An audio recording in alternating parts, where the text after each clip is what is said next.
ونشهد أن لا إله إلا الله وحده لا شريك له ونشهد أن سيدنا ونبينا ومولانا محمدا عبده ورسوله صلى الله تعالى عليه وعلى آله وصحبه وبارك وسلم تسليما كثيرا كثيرا.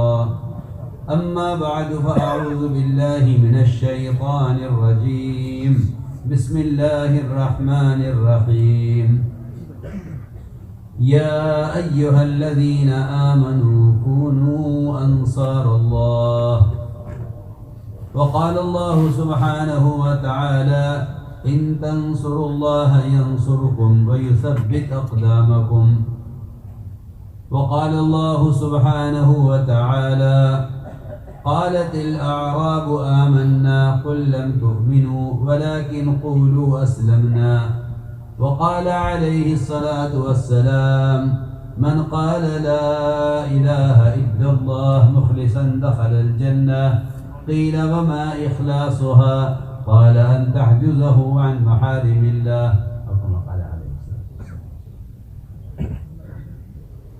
میرے محترم دوستو، بزرگ عزیزو، سب سے اہم اور ضروری بات یہ ہے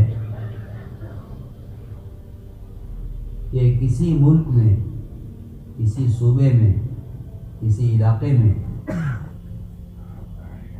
اس وقت تک دین پوری طرح وجود میں نہیں آتا جب تک انصار اور مہاجر آپس میں مل کر ایسے نہ ہو جائیں جیسے دو سگے ایک دوسرے سے محبت کرنے والے بھائی ہوتے ہیں. جب تک انصار اور مہاجر آپس میں مل کر ایسے نہ ہو جائیں کہ باہر سے آنے والا یہ تمیز نہ کر سکے کہ ان میں انصار کون ہے، مہاجر کون ہے. اس لیے کہ جب تک کسی ملک کے مقامی باشندے دین کی محنت کو، دین کے کام کو، دین کے شعبوں کو، وہ چاہے مراکز ہوں، مساجد ہوں، مدارس ہوں، دینی تحریکیں ہوں، جب تک مقامی لوگ دین کے کسی کام کو اپنا کام نہیں سمجھتے، اس وقت تک باہر سے آنے والے مہاجرین کچھ نہیں کر سکتے. میں نے امریکہ میں بھی، افریقہ میں بھی، اور اب اللہ یہاں لایا ہے، میں نے اس پورے سفر میں اس بات پر غور کیا کہ ان ملکوں میں جو استعداد و صلاحیت ہے، اس استعداد و صلاحیت سے تو امید یہ کی جا سکتی تھی کہ یہ ممالک خود اپنے ہی لیے نہیں بلکہ سارے عالم کے لیے ہدایت کا اور دین کا قائم ہونے کا ذریعہ بن سکتے ہیں. لیکن جب انصار یہ سمجھیں کہ یہ مہاجرین کا کام ہے اور مہاجرین یہ سمجھیں کہ یہ ہماری ذاتی ملکیت ہے، یہ ہمارا ذاتی کام ہے، تو اس کا نتیجہ اتنا برا نکلتا ہے، اتنا برا نتیجہ نکلتا ہے کہ اس سے کوئی خیر وجود میں نہیں آتی. ان ملکوں میں دین کے شعبوں کے قائم ہونے کا جو بنیادی سبب ہے وہ انصار و مہاجرین کا باہمی تعاون ہے. اس کو سمجھ لینا چاہیے کہ انصار کون ہے، مہاجرین کون ہے. کام کے ماحول سے آنے والے مہاجرین ہیں، یہاں رہنے والے انصار ہیں. یہ میں مدینہ منورہ کا وہ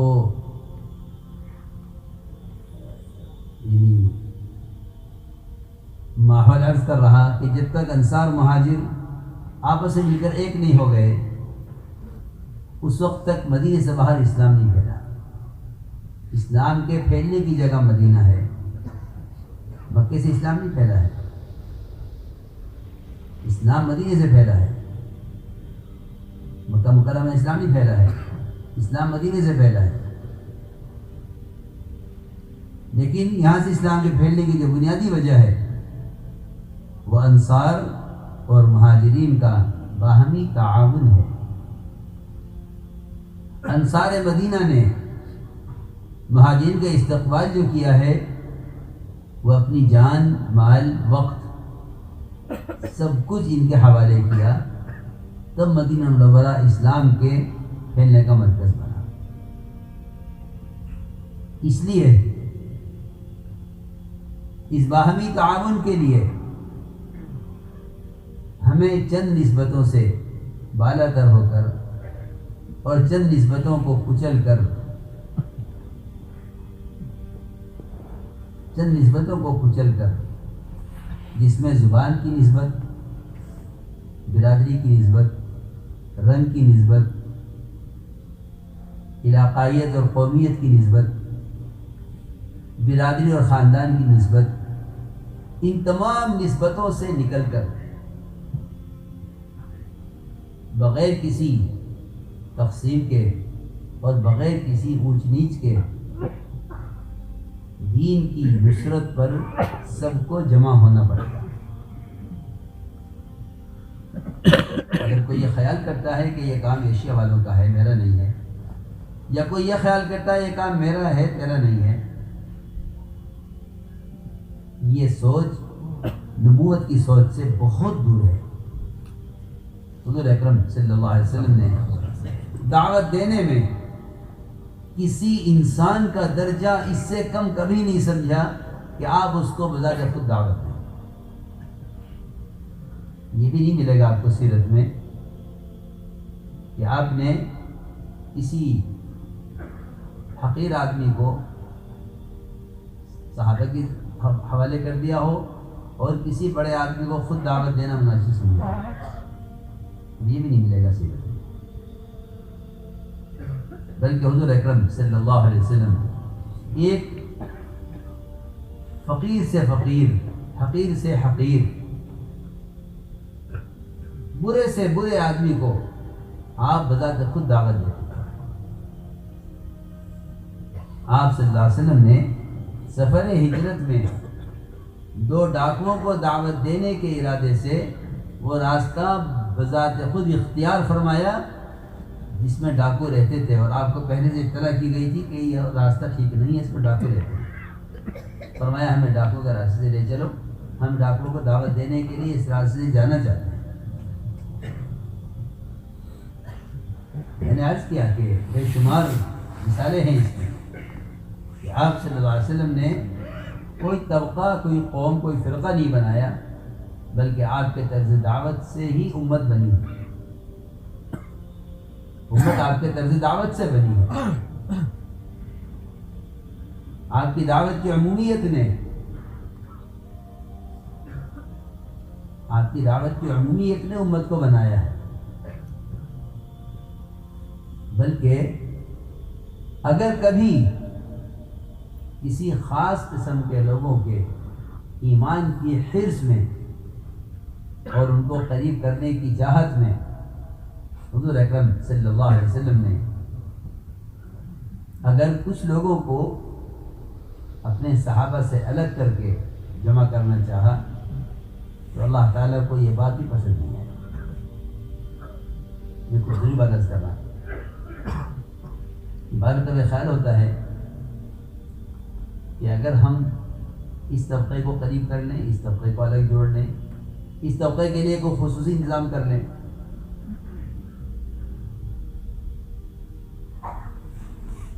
رؤسائے مشرکین نے یہ مطالبہ کیا کہ ہم آپ کی بات سننا چاہتے ہیں، مگر ہماری شرط یہ ہوگی کہ آپ کے فقراء صحابہ صہیب، سلمان، بلال اور وہ جن کی حیثیت ہمارے غلاموں کی بھی نہیں ہے، یہ ہمارے ساتھ نہیں بیٹھیں گے تو ہم آپ کی بات سنیں گے۔ آپ کو خیال یہ ہوا کہ اگر یہ اس بہانے میری بات سن تو لیں، اور کوئی لالچ نہیں ہے سوائے ان کی ہدایت اور سوائے ان کے راستے پر آنے کی۔ روایت میں ہے کہ حضور اکرم صلی اللہ علیہ وسلم نے ان کے لیے ایک وقت طے کر دیا کہ یہ اس طبقے کا جوڑ اس وقت ہوگا، اس وقت میرے صحابہ بالکل قریب نہ آئیں، صرف اس خاص طبقے سے بات ہوگی۔ ان کا کہنا تھا یہ کہ نہیں، زبانی نہیں لکھ کر دیجیے، یہ ہمارا ٹائم ہے، ہمارا وقت ہے، اس میں صرف ہم جڑیں گے اور کوئی نہیں آئے گا۔ چنانچہ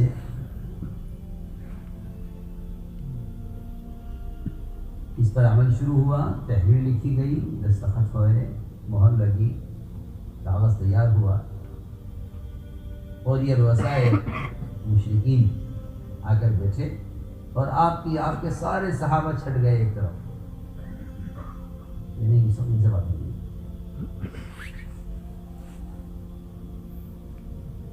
ادھر عبداللہ ابن ام مکتوم نابینا صحابی، اللہ اس وقت ان کو لائے، یہ اللہ تعالیٰ کی حکمت تھی کہ کوئی بینا آنکھ والا نہیں آیا کہ دیکھ کر وہیں سے مڑ جاتا کہ یہ میرا آنے کا وقت نہیں ہے۔ اللہ نابینا صحابی کو لائے جنہیں خبر نہیں کیا ٹائم ہے، کیا وقت ہے، کون بیٹھا ہے، اور وہیں سے چیخے دروازے سے، علمنی یا رسول اللہ مما علمک اللہ، اللہ نے جو آپ کو سکھلایا مجھے سکھلایا۔ آپ صلی اللہ علیہ وسلم کو ان کے آنے سے ناگواری ہوئی، اور فرمایا کہ جب تمہیں روک دیا گیا تھا اس وقت آنے سے، تو اس وقت کیوں آئے؟ میں اس وقت ان سے بات کر رہا ہوں۔ اللہ تعالیٰ کی طرف سے آپ کو تنبیہ ہوئی، اللہ کی طرف سے تنبیہ ہوئی کہ آپ نے طلب لے کر آنے والے کو تو سے آپ کی پیشانی بل آ گئے، اور جن میں استغنا ہے ان کی آپ کوشش میں ہیں۔ یہ صرف ایک قصے کے طور پر نہیں ہے، یا یہ کوئی وقتی چیز نہیں ہے، بلکہ یہ قیامت تک آنے والے کام کرنے والوں کو پہلا سبق یہ سکھلایا گیا ہے کہ تم امت کے کسی طبقے کو کاٹ کر الگ مت کرنا کسی خصوصی پروگرام کے لیے، بلکہ انبیاء سابقین کا یہ کہنا ہے، انبیاء سابقین کا یہ کہنا ہے کہ اگر ہم نے مخلصین کو اور اطاعت کرنے والوں کو اپنے سے الگ کر دیا تو اللہ کی مدد رک جائے گی، اللہ کی مدد نہیں آئے گی۔ یہ انبیاء صادقین کے کہنا ہے۔ قال یا قوم ان اللہ ضرورتہم فلا تذکرون، کہ اگر میں تمہارے کہنے کی وجہ سے ان کو ہٹا دیتا ہوں تو میری مدد کا سامان تو یہی ہے۔ میں نے عرض کیا کہ ایک پہلی بات میں نے چند طبقاتی فرق کی چند چیزیں بیان کی ہیں، جس میں قوم اور برادری کا فرق ہے۔ اگر کام کرنے والوں کو کسی سے ملاقات میں، کسی سے ملنے میں اپنی برادری کی وجہ سے طبیعت میں زیادہ خوشی ہوتی ہے اور کسی سے ملنے میں خوشی کم ہوتی ہے، تو امت کے طبقے بنانے کے لیے اتنا خیال بھی کافی ہے۔ میری بات بہت توجہ چاہیے گی۔ امت کے ٹکڑے کرنے اور امت میں طبقے بنانے کے لیے اتنا خیال بھی کافی ہے، کیونکہ تفرق قرب قیامت کی علامت ہے، اور فرمایا ہے حدیث میں کہ اگر کسی کو سلام بھی کیا جائے صرف اس لیے کہ میں اس کو جانتا ہوں اس لیے سلام کر رہا ہوں، تو فرمایا کہ یہ بھی قیامت کی قرب قیامت کی علامت ہے۔ صحیح روایت ہے، التسلیم بالمعرفہ من اشراط الساعہ، کہ کسی کو سلام کرنا جان پہچان کی وجہ سے یہ قیامت کی نشانیوں میں سے ہے۔ میں نے ایک بات عرض کی ہے، امت کو قوم اور برادری کے اعتبار سے بھی تقسیم مت کرنا۔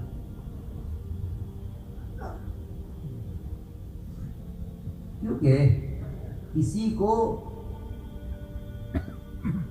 رنگ یا شکل یا خاندان کے باہر سے ہونے کی وجہ سے نااہل اور حقیر سمجھنا یہ بڑی محرومی کا سبب ہے، یہ بڑی محرومی کا سبب ہے۔ حضور اکرم صلی اللہ علیہ وسلم نے عرفات سے نکلنے میں دیر کی، کبار صحابہ انصار و مہاجرین ساتھ تھے، اور ہر ایک کو یہ خیال کہ کیوں تاخیر ہو رہی ہے، آپ انتظار کرتے رہے، دیر ہو گئی۔ بڑی دیر کے بعد حضرت اسامہ تشریف لائے،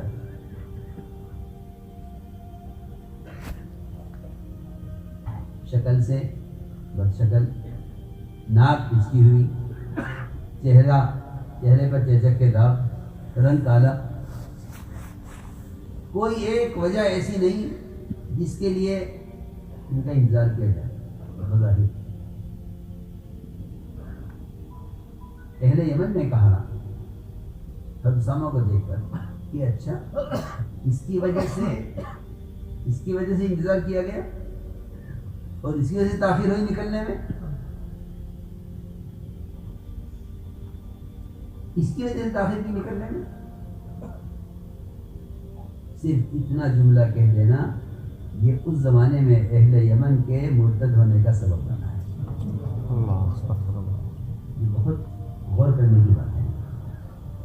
پوچھا گیا کہ جب اعتدال آیا تو اہل یمن کیوں مرتد ہوتے، تو بتایا گیا کہ یاد رکھو اہل یمن کے مرتد ہونے، اسلام سے مرتد ہونے کا جو اصل سبب بنا وہ حضور اکرم صلی اللہ علیہ وسلم کے حضرت اسامہ کے انتظار کرنے کو حقیر سمجھنے کی وجہ سے ہوا۔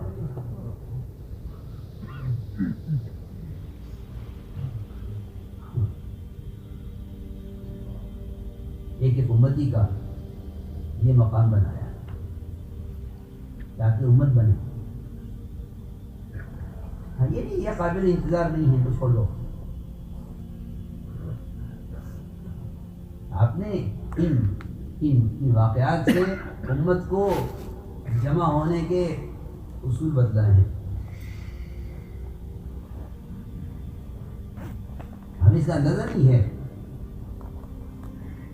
کہ ہم اگر کسی کو حقیق سمجھ کر چھوڑ دیں تو ہمیں اس کا اندازہ نہیں ہے کہ اس استغنا کا اور کسی کو چھوڑنے کا کی محرومی کا ہم پر کیا وبال پڑے گا، اس کا اندازہ نہیں۔ اس نے فرمایا کہ ایک مسلمان کا مقام بیت اللہ سے اونچا ہے، چاہے وہ مسلمان کیسا بھی ہو۔ وہ ایسا فرماتے تھے کہ گناہ گار سے گناہ گار مسلمان کو عظمت کی نگاہ سے دیکھنے کی مشق کیا کرو تاکہ امت بنے۔ ایک بات یہ ہوتی کہ یہ آدمی ہماری قوم کا، ہمارے قبیلے کا، ہمارے خیال کا، ہمارے ملک کا، ہمارے رنگ کا، ہماری زبان کا نہیں ہے، اس کا اہتمام کیوں کیا گیا؟ اس کی سزا یہ کہ اہل یمن کے ارتداد کا سبب حضرت اسامہ کو حقیر سمجھنا تھا۔ آگے یہ بتلایا کہ دیکھو اگر تم کسی ملک سے کوئی کام لے کر آئے ہو اور وہ ملک تمہارا اردو کا ملک ہے تو کبھی اس بات کا خیال نہ آئے کہ ہم اردو والے اس دعوت کے کام کے زیادہ حقدار، زیادہ اہل اور زیادہ اس کام کے لیے مناسب ہیں، کیونکہ ہمارے ملک کا کام ہے، ہماری زبان کا کام ہے۔ زبان کی تو حیثیت اس دعوت کے کام میں ایسی ہے کہ عیسیٰ علیہ السلام نے ملکوں کے لیے جماعتیں تیار کی، ان کے سب جماعتوں کے رخ دیکھیے اس کو کس ملک میں جانا ہے۔ جماعتوں نے حضور کیا کہ ہم فلاں فلاں ملک کی زبان نہیں جانتے تو ہم کام کیسے کریں گے؟ روایت میں ہے کہ یہ تمام جماعتیں جنہوں نے ان رخوں پر جانے سے معذرت کی، زبان نہ جاننے کی وجہ سے یہ جماعتیں رات کو سوئیں، صبح اٹھی تو جس جماعت کے جس ملک کا رخ بنایا گیا تھا وہ وہاں کی پوری زبان بول رہا تھا۔ زبان تم نے امت کو زبان پہ تقسیم کر دیا۔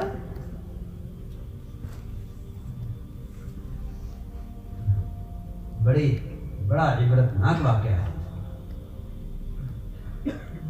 یہ سمجھنا کہ ہمارا کام ہے، ہم زیادہ حقدار ہیں۔ آپ نے امت کو زبان پر تقسیم نہیں ہونے دیا، جبکہ معلوم ہونا چاہیے کہ عربی زبان تمام زبانوں کی بادشاہ ہے، جنت کی ہمیشہ کی زبان ہے، جنت کی ہمیشہ کی زبان ہے۔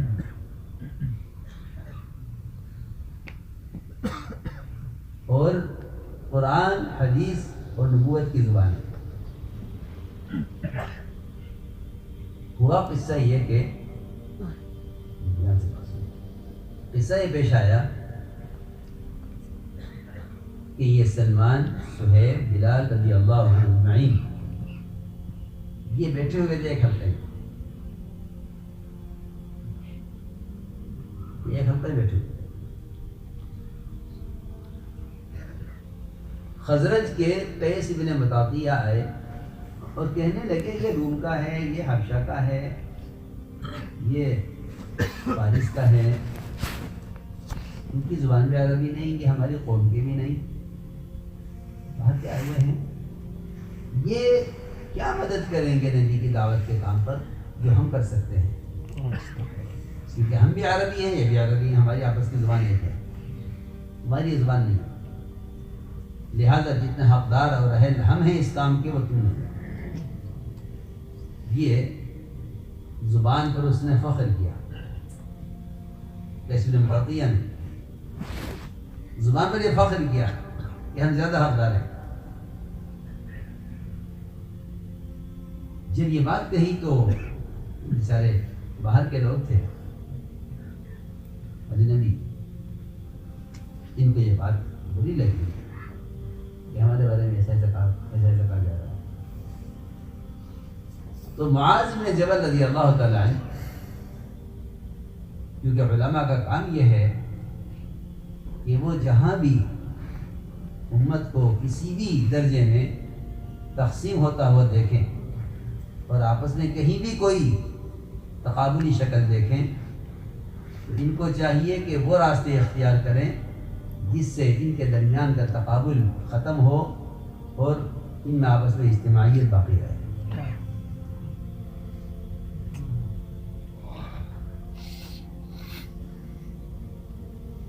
ضروری بات ہے، ہمیں نبوت سے یہ ملتا ہے،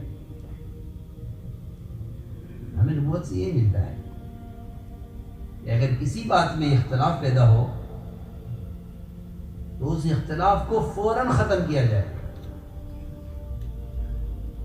ایک صحابی نے، اس میں مجھے یاد آیا، بعد میں شاید یاد نہ رہے، ایک صحابی نے قرآن کی ایک آیت پڑھی،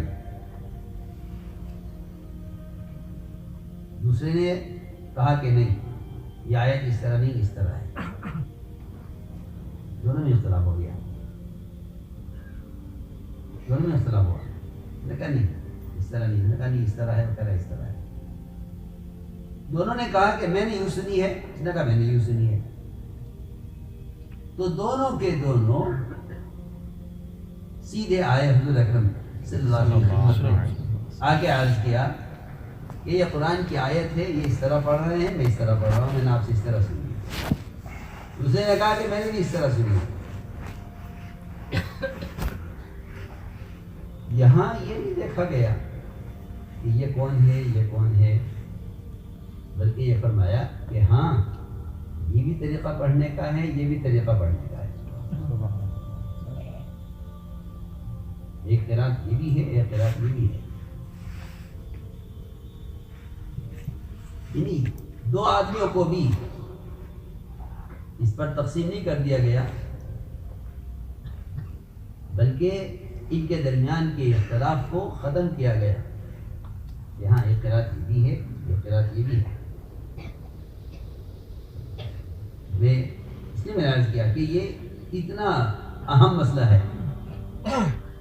تو معاذ بن جبل رضی اللہ تعالیٰ عنہ سید العلماء ہیں،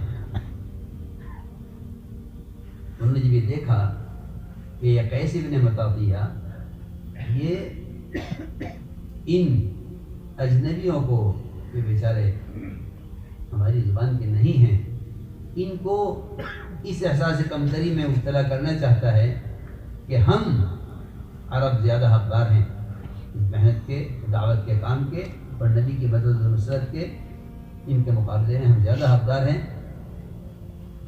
تو قیس بن مطاطیہ کا گریبان پکڑا حضرت معاذ نے اور کھینچ کر لے گئے آپ کی خدمت میں،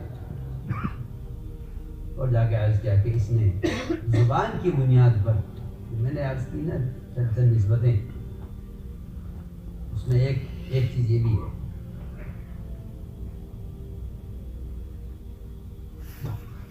ایک چیز یہ بھی ہے کہ زبان کی اور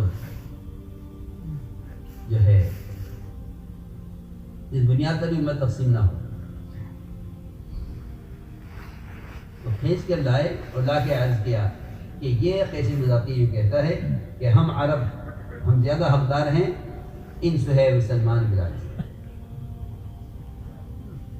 حضور اکرم صلی اللہ علیہ وسلم کو اس بات پر غصہ آیا اور سب غصہ آیا، اور آپ صلی اللہ علیہ وسلم منبر پر تشریف فرما ہوئے اور آپ نے فرمایا کہ یہ عربی زبان نہ تمہاری ماں ہے نہ تمہارا باپ ہے، تم نے کیوں فخر کیا اس کا؟ عجیب قصہ ہے، نہ تمہاری ماں ہے یا تمہارا باپ ہے، تم نے اس پر کیوں فخر کیا؟ اس پر کیوں فخر کیا؟ نہ یہ عربی زبان تمہاری ماں ہے نہ تمہارا باپ ہے. یہ تو زبانوں میں سے ایک زبان ہے، جس کو عربی آتی ہے وہ عربی ہے، اس کو انگریزی آتی ہے وہ انگریزی ہے.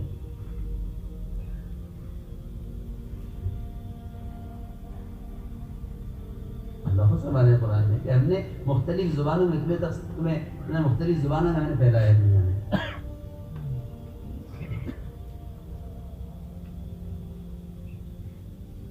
آپ بیان فرما رہے تھے اور حضرت معاذ رضی اللہ عنہ اسی طرح گریبان پکڑے ہوئے کھڑے تھے، کیسے نے بتا دیا چھوڑا نہیں، اور آپ بیان فرما رہے تھے.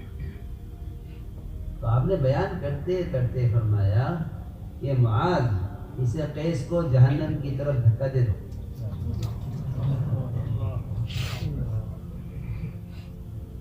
میں حیران ہو گیا. دیکھو ہم اس زمانے میں اس چیز کو کچھ سمجھتے نہیں ہیں. کیا بات ہے؟ کوئی بات نہیں ہے. اور آپ نے اس بات کو اتنا عظیم سمجھا کہ آپ نے ان کے دماغ سے یہ نکالا کہ تم نے عربیت پر فخر کیا ہے، یہ فخر کرنے کی چیز نہیں، یہ فخر کرنے کی چیز نہیں. پھر یہ فرمایا کہ معاذ اس کو قیس کو جہنم کی طرف دھکا دے. میں نے عرض کیا کہ یہ ہیں وہ نسبتیں جو امت کے درمیان تفریق پیدا کرتی ہیں. اس لیے سب سے بنیادی اصول یہ ہے اس کام کا کہ اس کام کے مددگار بنو، اس کام کے مددگار بنو، تمام نسبتوں سے بالاتر ہو. میں کچھ ضروری بات کر رہا ہوں. اس کام کے مددگار بنو، تمام تعلقات سے، تمام نسبتوں سے، تمام رشتوں سے بالاتر ہو کر. کیوں؟ اس لیے کہ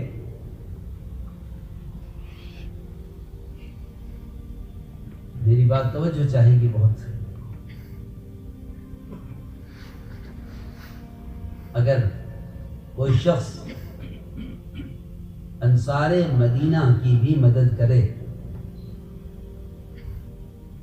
اور کوئی شخص انصار مدینہ کی بھی مدد کرے، اس لیے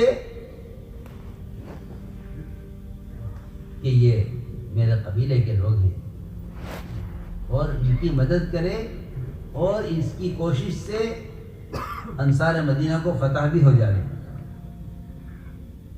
تب بھی اس آدمی کا انجام اچھا نہیں۔ میری بات بہت توجہ چاہے گی۔ کسی کی مدد کرنے کے لیے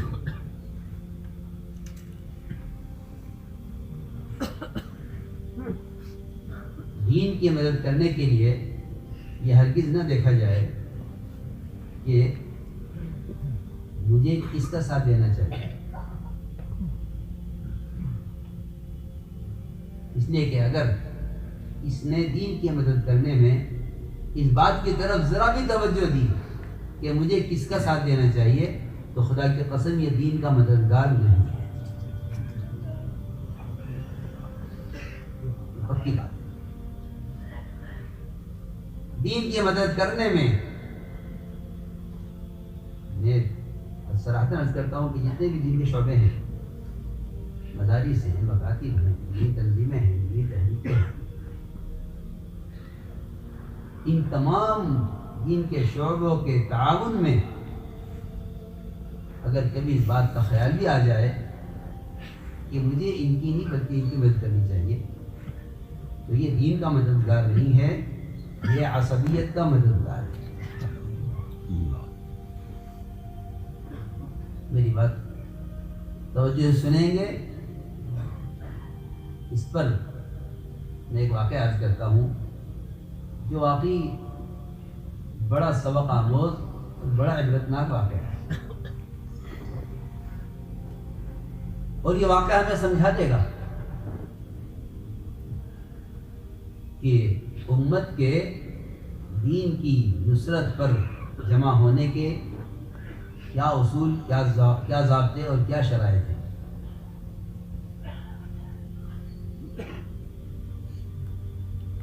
آدمی ہر ایک اپنے خیال میں اپنے آپ کو دین کا مددگار سمجھتا ہے، اور وہ نہیں جانتا کہ اللہ کی یہاں دین کا مددگار ہونے کے لیے کیا شرائط ہے۔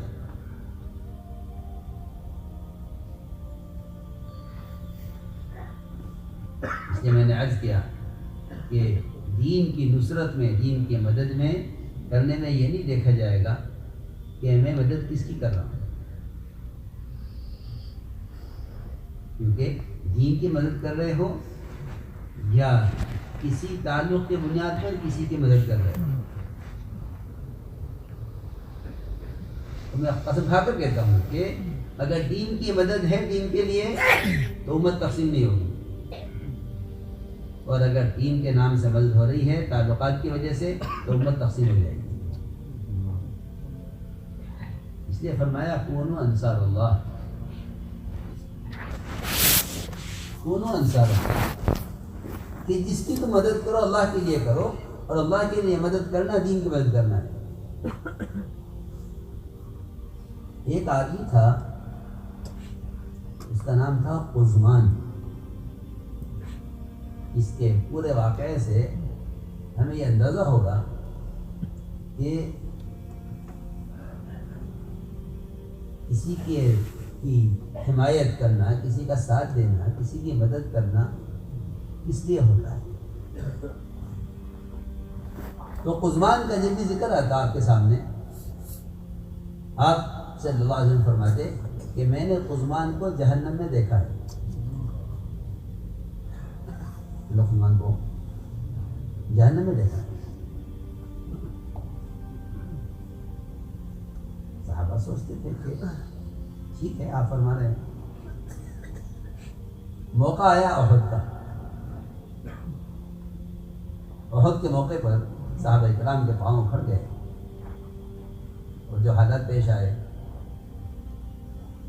اس موقع پر اچانک یہ قزمان آیا اور اس نے مشرکین پر سخت حملہ کیا اور مسلمانوں کی مدد کی۔ ادھر مشرکین حیران کہ یہ ہماری طرف سے ادھر کیسے چلا گیا، یہ تو ہمارے ساتھ تھا، اور اسلام سے نفرت کرتا تھا۔ ادھر مسلمان حیران کہ جب بھی اس کا ذکر آتا تھا آپ فرماتے کہ جہنمی ہے، اور یہ ہماری مدد کر رہا ہے. چنانچہ اس قزمان کی کوشش پر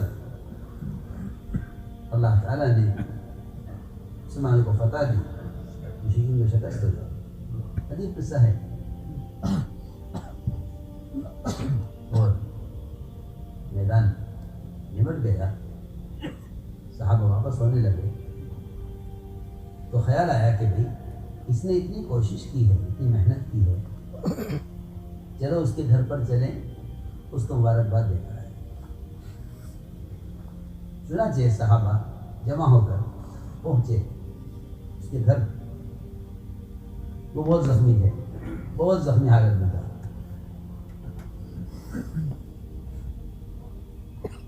صحابہ نے جا کر اس سے کہا کہ قزمان تم نے کمال کر دیا، تمہارا بڑا کارنامہ ہے، تمہاری وجہ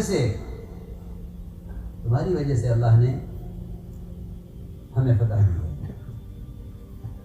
اور قزمان تمہیں ہم خوشخبری سناتے ہیں تمہارے اس کارنامے پر.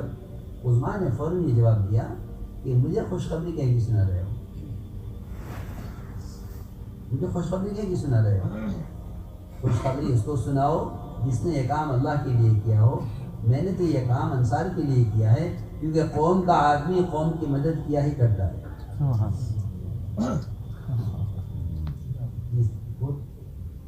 توجہ طلب بات ہے. قوم کا آدمی قوم کی مدد کیا کرتا ہے. آپ میرے قوم کے لوگ ہیں، میرے ذمہ ضروری تھا کہ میں آپ کی مدد کروں. یعنی انصار کی مدد کی، مشرکین کا مقابلہ کیا. 8 مشرک قتل کر دیے روایت میں. اس نے صاف کہا کہ تم مجھے کہیں کی مبارکباد دے رہے. مبارکباد اس کو دو جا کے جس نے یہ کام اللہ کے لیے کیا ہو. میں نے تو انصار کی مدد کی ہے، کیونکہ انصار وہ میری قوم کے لوگ ہیں، تو میرا فرض بنتا ہے کہ اپنی قوم کی مدد کروں. آپ اسے اندازہ کیجیے کہ احد کے میدان کو ہاتھ سے نکلتے سنبھالنا اور پھر کسی کوشش پر مشرکین کا میدان چھوڑ دینا. انجام کیا ہوا اس کا؟ کہ انجام یہ ہوا کہ جب اس کے زخم کی تکلیف سے برداشت نہ ہوئی تو اس نے ایک تیر کھڑا کیا، زمین میں ایک تیر کو کھڑا کیا اور اس تیر کے بھالے پر، اس تیر کے نوک پر اپنا سینہ رکھا اور زور لگایا اندر کہ تیر اس کے دل میں اور سینے میں داخل ہو گیا اور یہ اس طرح مر گیا. یہ انجام ہوا. ہاں، اس لیے پہلے دن سبق یہ سکھلایا گیا ہے کہ تم جو کام کرو اس کو پہلے سمجھ لینا کہ یہ کس کے لیے کر رہے ہو. یہ کام کس کے لیے کر رہے ہو، کیا مقصد ہے. تو میں نے عرض کیا کہ انصار یہ بڑا محبوب لفظ ہے. اللہ کو بھی، اللہ کے رسول صلی اللہ علیہ وسلم کو محبوب لفظ ہے. انصار، لفظ انصار بڑا محبوب لفظ ہے اللہ کو بھی، اللہ کے رسول کو بھی. بلکہ فرمایا کہ اگر ہجرت کی فضیلت نہ ہوتی میں انصار میں سے ہوتا. اور فرمایا میرے بدن کا اندر کا جو کپڑا ہے جو میرے بدن سے چپکا ہوا ہے وہ انصار ہے. اگر مہاجر اس وادی میں چلیں، انصار اس وادی میں چلیں تو میں انصار کے ساتھ چلوں گا. یہ سارے فضائل انصار. لیکن عجیب بات یہ ہے، میں اسی بات کو سمجھانا چاہتا ہوں کہ ایک دوسرے کی مدد کے لیے جب آدمی قدم اٹھاتا ہے تو دیکھا یہ جاتا ہے کہ یہ دین کا مددگار ہے یا قوم کا مددگار ہے.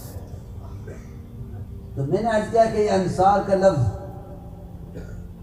اتنا محبوب لفظ ہے، اسی لفظ کو حضور اکرم صلی اللہ علیہ وسلم نے احد میں پکارا، یا للانصار یا للانصار. تو انصار دوڑے آپ کی طرف. آپ کی آواز پر انصار جمع ہو گئے اور بالکل یہی لفظ اسی طرح یا للانصار، یہی لفظ اسی طرح ایک انصاری نے پکارا غزوہ مریسی سے جب واپسی ہوئی اور ایک پانی کے چشمے پر ایک انصاری ایک ماضی کے درمیان جھگڑا ہوا، تو اس نے بھی پکارا یا للانصار، انصار میری مدد کرو۔ مہاجرین نے کہا مہاجرین میری مدد کرو۔ عجیب بات ہے یہ جو میں عرض کرنا چاہتا ہوں کہ ایک ہی لفظ ہے انصار کا، یہاں محبوب یہاں انتہائی مضمون۔ آپ نے فرمایا یہ جاہلیت کی پکار کیوں آ گئی تمہارے درمیان؟ یہ جاہلیت کی پکار، اور فرمایا روایت میں ہے کہ یہ بڑا بدبودار لفظ ہے، بدبودار لفظ ہے، حالانکہ وہی انصار اور وہی انصار غزوہ مریسی میں جو آپ نے اس لفظ کو پکارا ہے دین کی مدد کے لیے، تو یہ لفظ محفوظ ہو گیا۔ انصاری نے پکارا ہے اپنی مدد کے لیے مہاجری کے خلاف۔ قصہ ہے،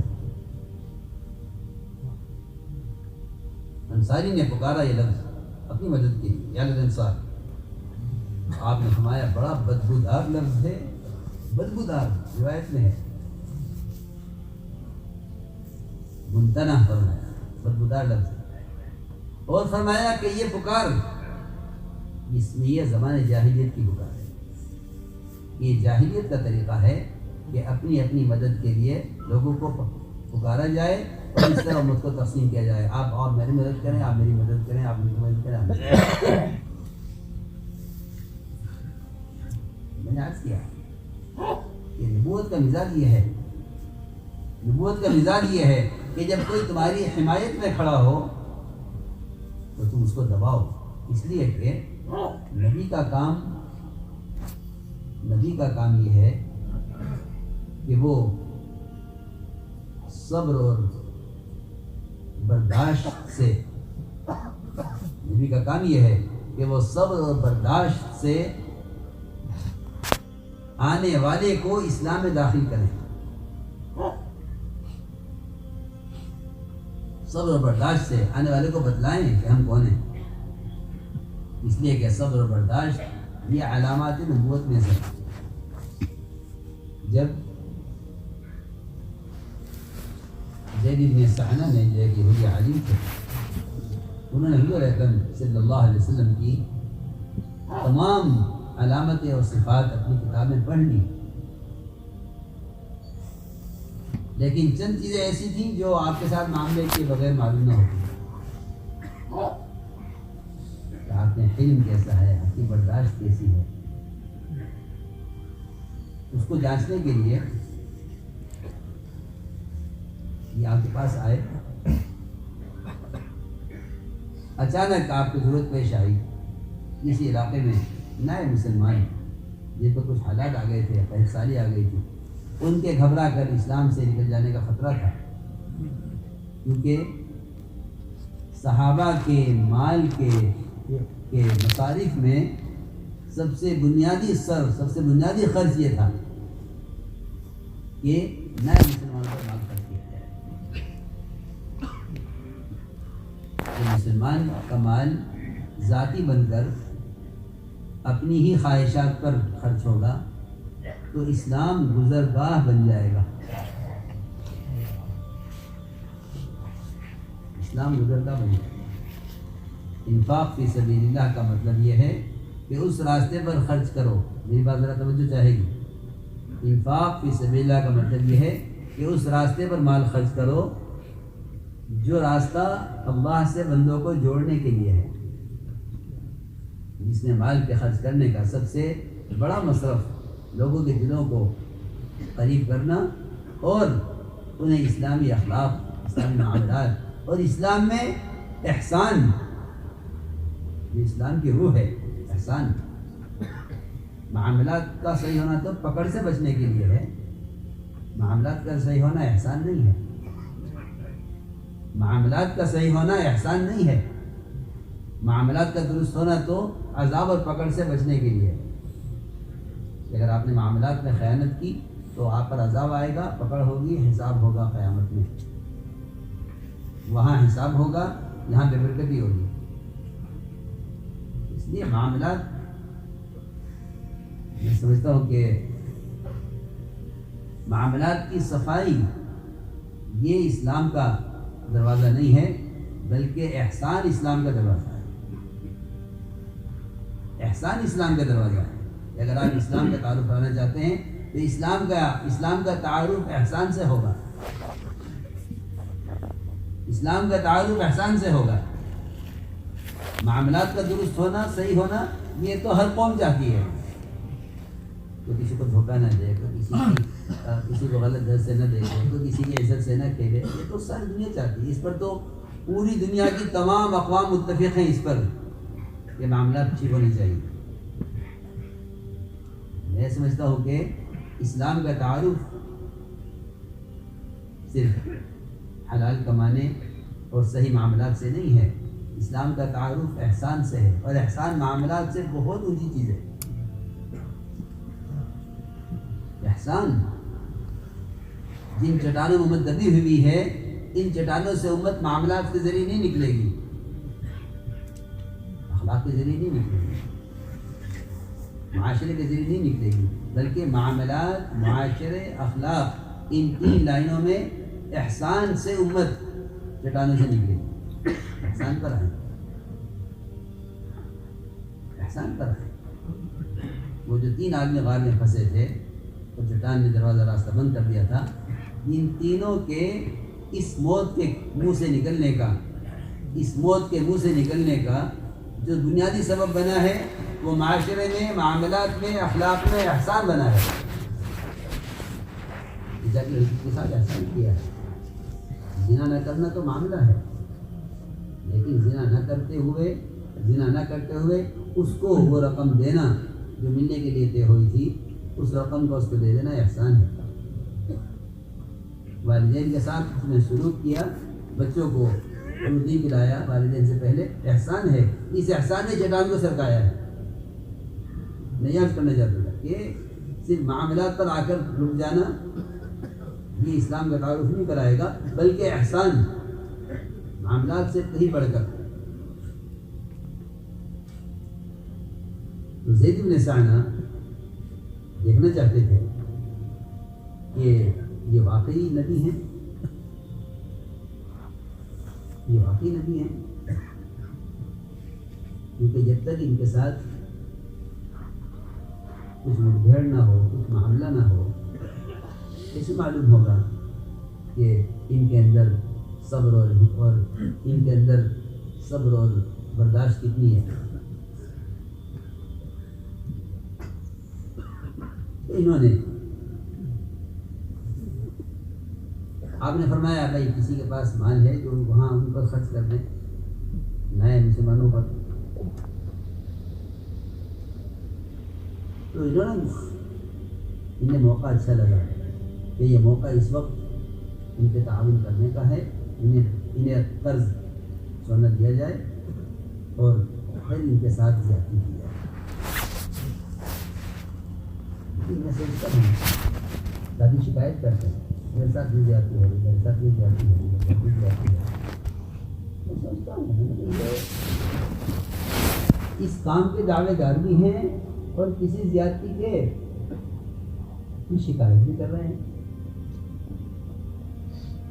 یہ کیسے ہو سکتا ہے؟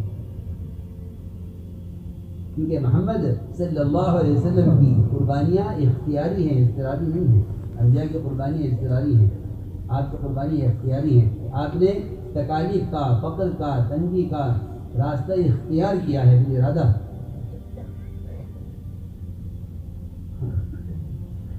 یہ بہت سوچنے کی بات ہے کہ ہم یہ راستے اختیار کریں اور پھر اس راستے کی ناگواری پر شکایت کریں.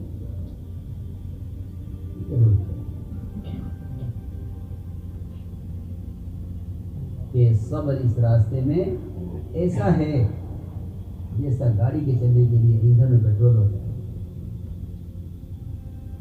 اور اسلام کا اس بات کی کہ امت کی ہدایت کی چاہت جس میں ہوگی تو اس راستے کے ناگواری میں شکایت نہیں کرے گا. اس راستے کے ناگواری میں کبھی شکایت نہیں کرے گا. شکوے تو خواہش کے شکوے وہ لوگ کرتے ہیں جو خواہشات میں پڑے ہوئے ہوتے ہیں, کیونکہ ان کی خواہش تو نہیں ہوتی تو ان کی شکایت ہوتی ہے. اور جو آخرت والے ہوتے ہیں وہ ناگواریوں پر شکر کرتے ہیں. ناگواری پر شکر کرتے ہیں کیونکہ مخلصین کا مزاج بھی سنو. مخلصین کا مزاج یہ ہوتا ہے کہ وہ آنے والی ناگواریوں کو انبیاء صحابہ کی ناگواری میں تلاش کرتے ہیں. یہ بات کس کو کہاں پیش آئی, کس کو کہاں پیش آئی. تو جب وہ اپنے حالات کو ان کے حالات میں تلاش کرتے ہیں تو ان کو ان سے نسبت اور ان کو ان سے تعلق بڑھ جاتا ہے. اور اتنا ہی نہیں بلکہ یہ اس پر شکر کرتے ہیں کہ اے اللہ تو نے مجھے اس قابل سمجھا کہ مجھ پر تو وہ حال لایا تھا کہ فلاں جگہ پر فلاں موقع پر لایا, فلاں صحابی پر فلاں موقع پر لایا. یہ ناگواریاں قابل قدر اور قابل شکر ہیں. یہ ناگواریاں قابل شکوہ نہیں ہیں بلکہ قابل شکر ہیں. میں نے عرض کیا کہ زید بن ثانہ نے آگے بڑھ کر سونا پیش کیا کہ یہ سونا لیجیے اور آپ اتنی کھجوریں اس کے بدلے میں مجھے اس تاریخ میں دیں. ارادہ یہ تھا کہ یہ وقت پر تو ادا کریں گے اس لیے کہ ہم جانتے ہیں کہ یہ معاملات کے صاف ہیں. لیکن میں یہ کروں گا ان کے ساتھ کہ ان کے قرض کے ادا کرنے سے 3 دن پہلے آ کر ان کی گریبان پکڑوں گا, ان کے ساتھ زیادتی کروں گا, پھر دیکھتا ہوں کہ کیا کروں. چنانچہ آپ نے فرمایا لو ان کو اس تاریخ میں اتنی کھجوریں دینی ہیں. وہ سونا دیا آپ نے. مسلمان جو نئے اسلام میں داخل ہوئے تھے اور ایک ساری تنظیم پر آ گئی تھی ان پر آپ نے مال خرچ کیا. یہ آپ کی توہ میں رہے کہ کم موقع ملتا ہے. ابھی اس قرض کی ادائیگی میں 3 دن باقی تھے. قرض کی ادائیگی میں 3 دن باقی تھے کہ زید بن ثانہ وقی میں آپ لگے ہوئے تھے. یہ آئے اور آپ کی گریبان پکڑا اور آپ کو دیوار کے ساتھ دھکا دیا اور سخت لہجے میں آپ سے بات اور یہ کہا تم قریشیوں کا کام ٹال مٹول کرنا ہے, تم وقت پر قرضہ داری کر دو. آپ نے برداشت کیا, کوئی جواب نہیں. عمر رضی اللہ تعالیٰ نے تلوار نکال دی. یہ اجازت دیجیے میں اسے قتل کر دوں. خود ہی آپ کے ساتھ بدتمیزی کر رہا ہے. یہ سوچنے کی بات ہے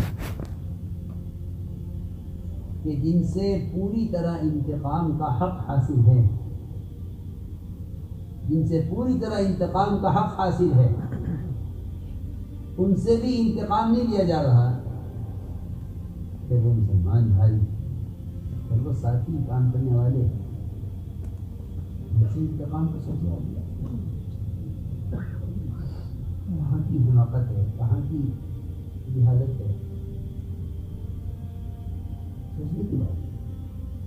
وہ یہودی جس سے انتقام کی گنجائش ہے منتصر من بعد ما ظلموا. سوچنے کی بات ہے. آپ نے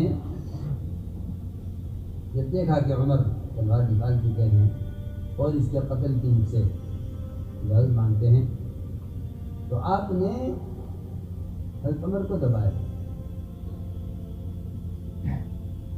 دیکھو یہ بہت بڑی بات ہے. اپنے حمایتی کو دباؤ. اگر تم حمایتی کو قابو میں نہیں کرو گے تو لوگ تم سے دور ہو جائیں گے. حمایتی کو دباؤ، یہ نبوت کا طریقہ ہے کہ حمایتی کو دباؤ اور اذیت دینے والے کو نوازو. یہ نہیں کہ حمایتی کو نوازو اور اذیت دینے والے سے بدلہ لو، یہ نہیں. یہ دل میں سانا کہ اسلام لانے کا قصہ سارا یہی بنا کہ آپ نے فرمایا عمر یہ کیا کیا تم نے. آج کل لوگ یہ بہت سیدھے ہیں، بہت بیوقوف ہیں، ان کے اپنے ساتھ دینے والے ہیں، ان کو ڈانٹ دیتے ہیں. بجائے اس کے کہ آپ لیکن نشانے کے سامنے حضرت عمر کے بات پر خوش ہوتے یا کہتے کہ ہاں تم ہمارے ہو، تم ہمارا ساتھ دینے والے ہو. فرمایا عمر تم نے کیا کیا؟ تمہیں یہ نہیں کرنا چاہیے. تم مجھ سے کہتے کہ میں اس کا حق ادا کروں، اور اس سے کہتے کہ ہمارے یہاں اسلام میں اپنے حق کے مطالبے کا طریقہ یہ نہیں ہے بلکہ طریقہ یہ ہے. ان کو تعلیم دیتے تھے، ان کو طریقے کی تعلیم دیتے ہیں کہ اسلام میں اپنے مطالبے کا طریقہ یہ ہے. ان کو تعلیم دو کیونکہ یہ جاہل ہے اسلام میں، اور مجھ سے کہو میں اس کا حق ادا کروں. جو اپنے حق کا مطالبہ کر رہا ہے یہ الگ بات ہے کہ وہ غلط طریقے سے کر رہا ہے، اسی بات ہے.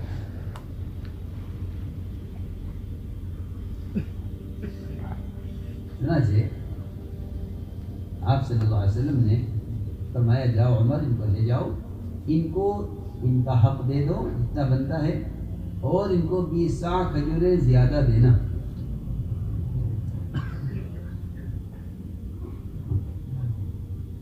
یہ نہیں کہ تم یہ موقع ہے بدلہ لینے کا، لے جاؤ ان کو ان کا حق دو، 20 صاع کھجوریں زیادہ دو. لے گئے، پورا حق دیا. جب پورا ہو گیا ان کا قرضہ ادا ہو گیا، حالانکہ ابھی 3 دن باقی تھے قرض کے ادائیگی کی تاریخ میں، یہ 3 دن پہلے کی بات ہو رہی ہے.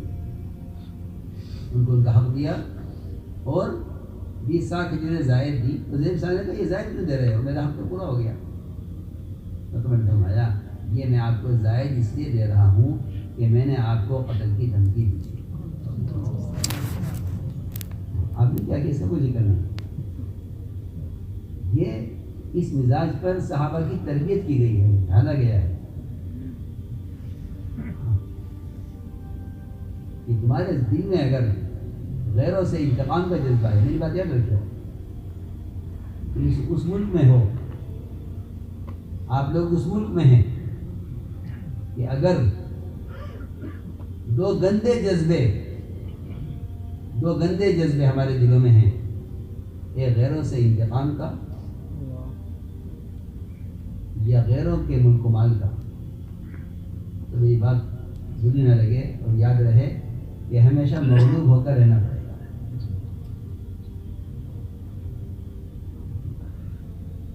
یہ اللہ کا ضابطہ ہے کہ اگر تم ان کے ملک و مال کے حریص ہو، تو دونوں طرف باطل ہے، وہ بھی باطل ہے، یہ بھی باطل ہے. اور اگر تم ان سے انتقام کے حریص ہو تو پھر ان کی ہلاکت کے حریص ہو، ہدایت کے حریص نہیں ہو. عرض کر رہا ہوں یہ اللہ کا ضابطہ ہے، یہ اللہ کا ضابطہ ہے کہ اگر تم اس کے دین کے مددگار ہو، کیا مطلب ہے کہ تمہاری کوشش سے یہ لوگ اسلام کی طرف آئیں، اگر تم اس کے مددگار ہو تو میں تمہارا مددگار بھی ہوں، تمہارے قدموں پر نیمت جمانے والا بھی ہوں. کو میں سب بھی تقدام ہے.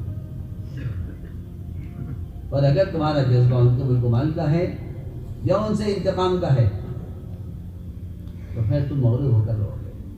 یہ پکی بات ہے. مسلمان کے غالب آنے کی یہ 2 شرطیں ہیں، ایک ان کی ہدایت کی تمنا ہو، ہلاکت کی تمنا نہ ہو، اور ایک ان کے ملک و مال کا ذرہ برابر بھی ارادہ نہ ہو.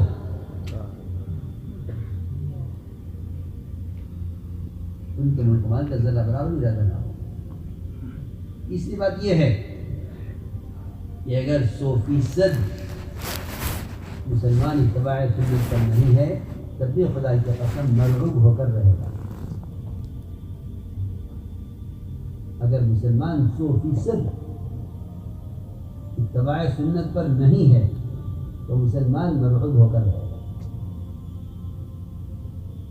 اس لیے کہ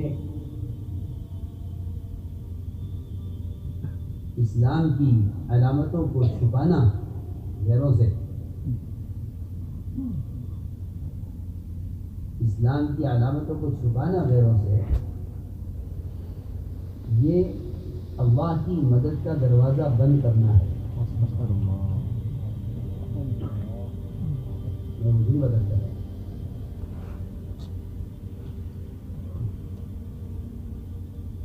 اسلام کی علامتوں کو چھپانا غیروں سے، یہ اللہ کی مدد کا دروازہ بند کرنا ہے، کیونکہ جس رعب سے محمد صلی اللہ علیہ وسلم کی مدد کی گئی ہے، اللہ نے وہ رعب قیامت تک کے لیے آپ کی سنتوں میں رکھ دیا۔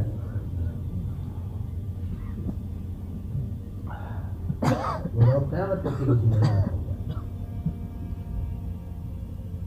لیکن سب سے پہلا سبب ہے جو ارتداد کا، جہاں سے مسلمان کے ارتداد کی ابتدا ہوتی ہے، وہ سب سے پہلا ارتداد معاشرے کا مرتد ہونا ہے۔ اور معاشرے کا ارتداد یہ ہے کہ عادات اور ضروریات کی لائن کی سنتیں ختم ہو جائیں، عادات اور ضروریات کی لائن کی سنتیں ختم ہو جائیں، کھانے کی، پینے کی، پیشاب پخانے کی۔ جب یہ سنتیں ختم ہو جائیں مسلمان کے درمیان سے، تو سمجھ لو کہ اسلام کے معاشرے کے شعبے سے یہ مرتد ہو گیا ہے۔ اس کے بعد صرف 2 مرحلے باقی رہ جاتے ہیں، ایک ذہنی ارتداد کے فرائض کو ہلکا سمجھنا، اور ایک قلبی ارتداد کے فرائض کا انکار کرنا۔ ہم سمجھتے ہیں کہ معاشرہ اسلام کا یہ اندر کی گری کے لیے اوپر کے چھلکے کی حیثیت رکھتا ہے۔ آپ جانتے ہیں کہ جب گری چھلکے سے نکل جاتی ہے تو اس کے خراب ہونے میں دیر نہیں لگتی، چھلکا اس کا محافظ ہے، چھلکا اس کا محافظ ہے۔ تو میں نے عرض کیا کہ معاشرہ مرتد ہوتا ہے، اور اللہ مجھے معاف کرے، معاشرتی ارتداد بہت عام ہے، اور اس کی وجہ یہ ہے سنیے ذرا بات، اس کی وجہ یہ ہے کہ لوگ خیر کے بڑے بڑے کارنامے انجام دیتے ہیں اور سنتوں کے بارے میں کہتے ہیں کہ یہ ایک اختیاری چیز ہے، یہ کوئی ضروری نہیں ہے۔ یہ بات بہت توجہ چاہیے، بہت توجہ چاہیے۔ مظاہر حق مشکات شریف کی شرح ہے، اس میں ایک عجیب بات لکھی ہے، سنت اور بدعت کے فرق میں۔ سنت کیا ہے، اس میں لکھا ہے کہ زوایا تعمیر کرنا اور یتیم خانے بنانا، اگر آپ صلی اللہ علیہ وسلم کی وفات کے بعد سے لے کر قیامت تک امت اس خیر کے کام میں اپنی ساری قوت لگا دے، ساری مالیت لگا دے، تو ان تمام کوششوں کے وہ انوارات نہیں ہو سکتے جو صرف محمد صلی اللہ علیہ وسلم کے استنجے کی لائن کی سنت میں ہے۔ میں نے بات اس لیے عرض کی ہے کہ بہت ایک نیا طبقہ آ رہا ہے، ہم نے اسپتال بنائے ہیں، ہم نے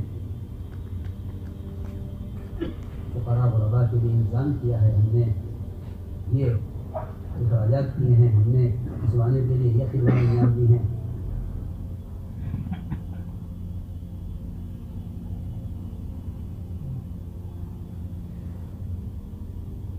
مشرکین مکہ نے بیت اللہ کی تعمیر، اس کی آباد کاری، اس کی ضروریات، اس کی تولیت جو ان کے نزدیک بڑے فخر کی چیز تھی،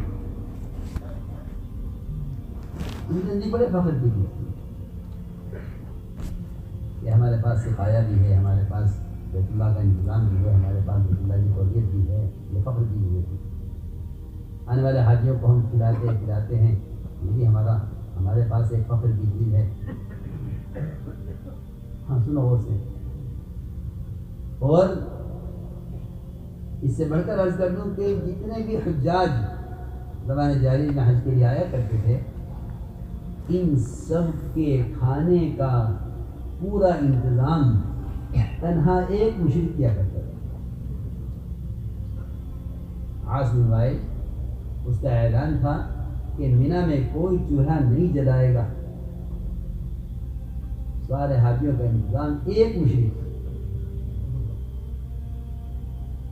تو اللہ تعالیٰ نے یہ فرمایا اجعلتم سقایۃ الحاج وعمارة المسجد الحرام كمن آمن بالله واليوم الآخر وجاهد في سبيل الله لا يستوون عند الله،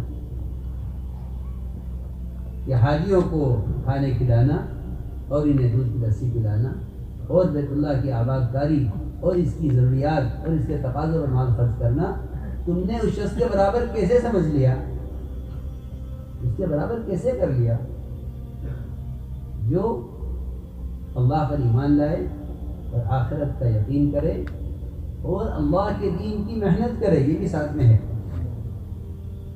لا یستوون عند اللہ، یہ اللہ کے دونوں برابر نہیں۔ میں نے اس والی بات عرض کی تھی وہ اس پر کہ بہت سے خیر کے کام ایسے ہیں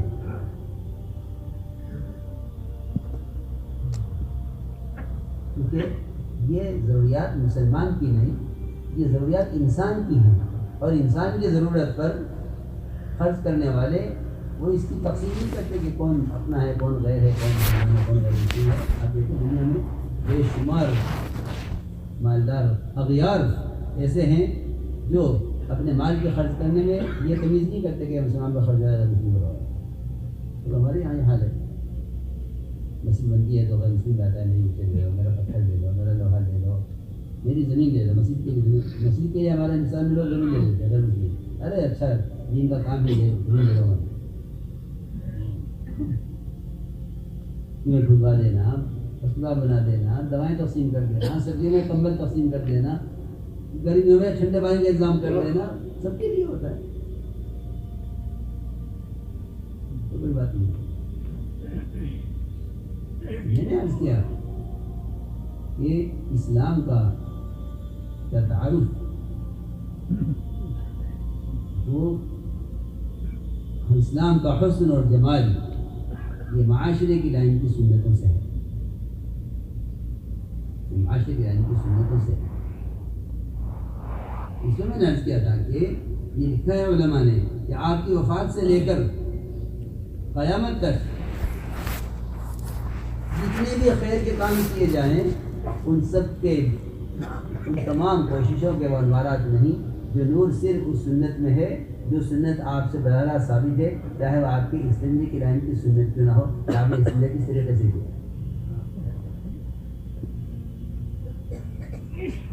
سنت ثابت ہے۔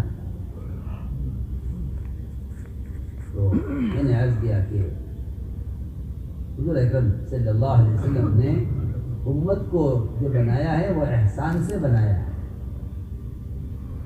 امت کو احسان سے بنایا ہے۔ زید بن سعنہ نے جب یہ دیکھا کہ میری زیادتی کا جواب آپ احسان سے دے رہے ہیں، زید بن سعنہ نے فوراً کلمہ پڑھا، اشہد ان لا الہ الا اللہ واشہد ان محمدا عبدہ ورسولہ۔ عمر نے فرمایا تم کون ہو، تم نے کیا کیا اللہ کے نبی کے ساتھ؟ کہنے لگے عمر میں زید بن سعنہ ہوں۔ ارے یہودی عالم، عمر جانتے تھے ان کو، نام بہت سنا ہوا تھا، بڑے مشہور تھے۔ فرمایا کہ زید تم نے عالم ہوتے ہوئے یہ جہالت کی حرکت کی؟ زید بن سعنہ نے کہا کہ عمر میں آپ کو دیکھتے سمجھ گیا تھا کہ نبی ہو سکتے ہیں، مگر میں ان کے ساتھ زیادتی اس لیے کی ہے تاکہ مجھے یقین ہو کہ ہاں ان کے اندر صبر و برداشت وہ نبیوں والی نبیوں والا صبر و برداشت. ہم نے عرض کیا کہ سب سے بنیادی بات یہ ہے کہ آپ صلی اللہ علیہ وسلم نے امت بنائی. اس امت کے بننے کے لیے آپ نے احسان کرنے میں یہ نہیں دیکھا یہ کون ہے یہ کون ہے. اس لیے معاملات عدالت کے ہوں یا معاملات بازار کے ہوں یا معاملات جو ہے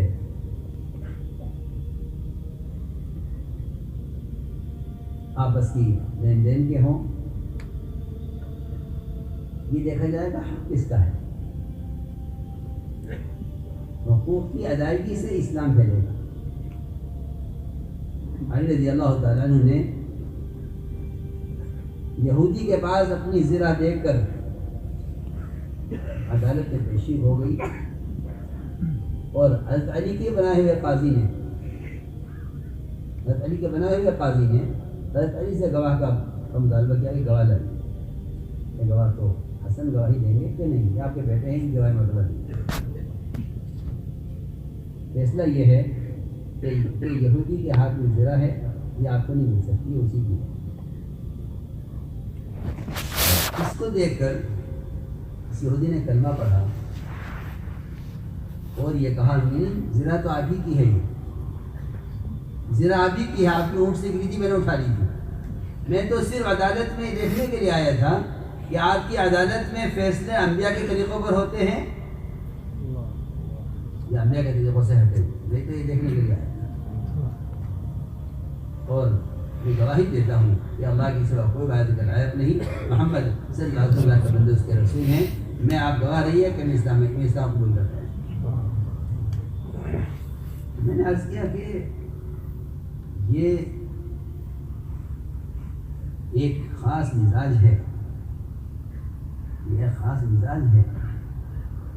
دعوت سے بیان تقریر کا نام نہیں ہے، بلکہ امت کو اس محنت کے ذریعے قربانیاں کیا ہیں جس کی زیادہ لوگوں میں پھیل جاتی ہے، وہ پیسہ خرچ کرنے کو اور ٹکٹ خریدنے کو کوئی کام نہیں سمجھتا. یہ اخراجات تو شمارے بھی نہیں آتے جن کی تجارتیں ملکوں میں پھیل جاتی ہیں. جب کام ملکوں میں پھیل گیا ہے تو ملکوں میں جا کر وقت لگانا، کام کے تقاضے پورا کرنا، یہ کوئی قربانی کی سطح نہیں رہے گی. قربانی یہ ہے کہ اپنی چاہتوں کو اس کام کے مزاج اور اس کام کے اصول پر اپنی چاہتوں کو قربان کرو، اپنی چاہتوں کو اس کام کے اصول پر قربان کرو. اس لیے فرمایا کہ اس راستے میں چلنے کے لیے سب سے بنیادی چیز وہ صبر ہے.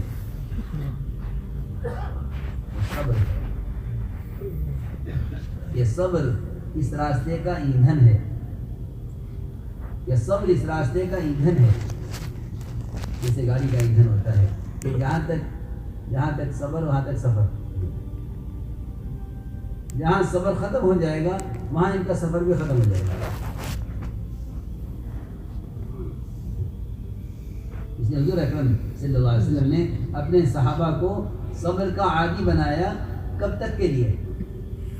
کہیں نہیں ملے گا کہ آپ نے اپنے بعد والوں کو کوئی مدت دی ہو صبر کرنے کی، بلکہ فرمایا ابو ذر رضی اللہ تعالیٰ عنہ کو دیکھا مسجد میں لیٹے ہوئے. فرمایا مسجد کیوں لیتے ہو؟ عرض کیا کہ میرا کوئی گھر تو ہے نہیں کہ مسجد میں لیتا ہوں. فرمایا ابو ذر جب تمہیں مدینے والے نکالیں گے کیا کرو گے؟ نکل جاؤں گا، مدینہ چھوڑ کر ملک شام چلا جاؤں گا. فرمایا ملک شام والے نکالیں گے پھر کیا کرو گے؟ جب واپس مدینہ آ جاؤں گا یہاں کر رہوں گا. فرمایا مدینہ والے دوبارہ نکالیں گے پھر کیا کرو گے؟ میں تب تک صبر کروں گا.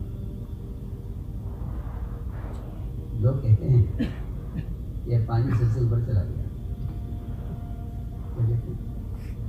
پانی حالانکہ اصولی بات ہے کہ جس کو تیرنا آتا ہے اس کا سر پانی سے اوپر رہتا ہے. ڈوبتے وہی ان کو تیرنا نہیں آتا. اس کو تیرنا آتا ہو، اس کے پانی کا سر سے اوپر ہو جائے تو کوئی شکایت ہے اس کو؟ جی ہم وہ اوپر سے چھلانگ مارتے ہیں پانی میں، نیچے بھی چلے جاتے ہیں اوپر سے. جن کو تیرنا آتا ہے وہ شکایت نہیں کرتے یہ پانی سے اوپر چلا گیا کیا کریں. اصولی بات نہیں ہے، تو تیرنا آتا ہے اس سے کیا پرواہ ہے اس میں پانی کتنا ہے. آپ نے اپنے صحابہ کو حالات سے گزرنا اس طرح سکھلایا تھا جیسے کوئی گہرے پانی میں تیرنے والا ہو تو کوئی پرواہ نہیں ہے کہ تیرنا آتا ہے کتنا بھی گہرا پانی ہو. آپ نے صبر کی کوئی مدت نہیں دیکھی کہ تمہیں 2 سال 4 سال یہ کرنا ہے. آپ سوال پہ سوال اٹھاتے رہے یہاں پہ کہتے گزرنے. ابو ذر غفاری رضی اللہ عنہ نے عرض کیا کہ میں ان کا مقابلہ کروں گا. فرمایا نہیں، دیکھو ابو ذر یہ بات یاد رکھو، جہاں یہ تمہیں بھیجیں وہاں جاتے رہنا تقاضوں پر. جہاں تمہیں اپنے ساتھ لے کر چلیں ان کے ساتھ چلتے رہنا تمام ناگواریوں میں، یہاں تک کہ تم مجھ سے آ کر قیامت میں مل دینا. یہ بتایا حتیٰ تلقانی وانت علی ذلک، پھر آ کر مجھ سے ملے. کوئی 2-4 سال 4 سال کی مدت نہیں بتائی. اس لیے دیکھو ایک ڈاکٹر سے بھی اگر کوئی مریض یہ کہے کہ یہ دوا میں 1 ہفتے زیادہ نہیں کھاؤں گا تو ڈاکٹر علاج کے لیے تیار نہیں ہوگا. وہ تو یہ کہے گا کہ اسی کا مطلب ہے میں جانتا ہوں یہ دوا کتنی کھانی ہے. بعض دوائیں 1 سال کھانی ہوتی ہیں، نہیں جانتا مریض. اور بعض دوائیں تو ایسی ہیں کہ ڈاکٹر کہتا ہے تو آپ کو ہمیشہ کھانی ہے روزانہ، جب تک آپ کی جسم میں روح ہے آپ کو یہ دوا چھوڑنی نہیں. ٹھیک ہے مانیں گے کیونکہ علاج چاہتے ہیں، علاج چاہتے ہیں مانیں گے. دیکھو اللہ حکیم ہے، اللہ تعالیٰ اس کو جو حالات لا رہے ہیں وہ اللہ جانتے ہیں کہ مجھے اس سے کتنی قربانیاں مطلوب ہیں. اس لیے فرمایا کہ جو ناگواری پیش آئے اس کو صحابہ کی ناگواری میں تلاش کرو. صحابہ کی ناگواری میں تلاش کرو تو استقامت اور قوت بڑھے گی. استقامت اور قوت بڑھے گی. آدمی کے اندر استقامت بڑھتی ہے. اپنی ناگواری جو پیش آئے ان کو صحابہ کی ناگواری میں تلاش کرو. کس کو کہاں پیش آئے، کس کو کہاں پیش آئے. اس سے استقامت بڑھے گی،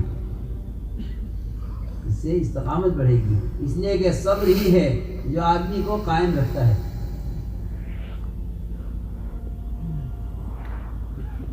صبر ہے جو آدمی کو قائم رکھتا ہے. اس لیے سب سے اہم چیز دین پر استقامت ہے. دین پر استقامت اصل ہے. ورنہ اگر مسلمان اسلام کے وہ احکام چھانٹ لے اپنے لیے جو اس کے حالات، اس کی سوسائٹی، اس کے ماحول کے اعتبار سے کافی ہو، تو میں بات بری نہ لگے یہ طریقہ منافقین کا تھا. یہ طریقہ منافقین کا پکی بات ہے. تو سمجھانے کے لیے کہہ رہا ہوں کہ ایک ایسا اسلام چاہتے ہیں کہ جو ہر ماحول میں کھپ جائے. ایسے اسلام چاہتے ہیں ہر ماحول میں چل جائے، ایسے اسلام چاہیے. وہ سمجھتے ہیں کہ یہ اسلام اس درجے کا ہے، یہ اسلام اس درجے کا ہے. ہم نہ اس درجے کے، نہ اس درجے کے، ہم تو یہ درمیانی درجے کے. اللہ نے ایسا کوئی راستہ بنایا نہیں. اس لیے اپنی چاہت کا اسلام اور اپنی طبیعت کے احکام وہ لوگ چھانٹا کرتے تھے جن کو ایمان والوں میں شمار نہیں کیا گیا. سیدھی بات ہے. اللہ نے قرآن میں کھول کر کہا ہے وَمِنَ النَّاسِ مَن يَعْبُدُ اللَّهَ عَلَى حَرْفٍ. یہ ایسے بھی لوگ ہیں جو اللہ کی عبادت کرتے ہیں کنارے کنارے کنارے کنارے، نہ پورے کفر میں نہ پورے اسلام. یہ ایسا راستہ پکڑے ہوئے ہیں کہ اگر حالات اسلام کے خراب ہوئے تو ادھر آ جائیں گے، ارے ادھر بھی خراب ہوتی ادھر آ جائیں گے ان اصاب و خیر اتمنى من ذاتی کتے انقلاب علی وجہی. اللہ نے فرمایا خسیرت دنیا والآخرہ، ان کے لیے دونوں جگہ خسارہ ہے.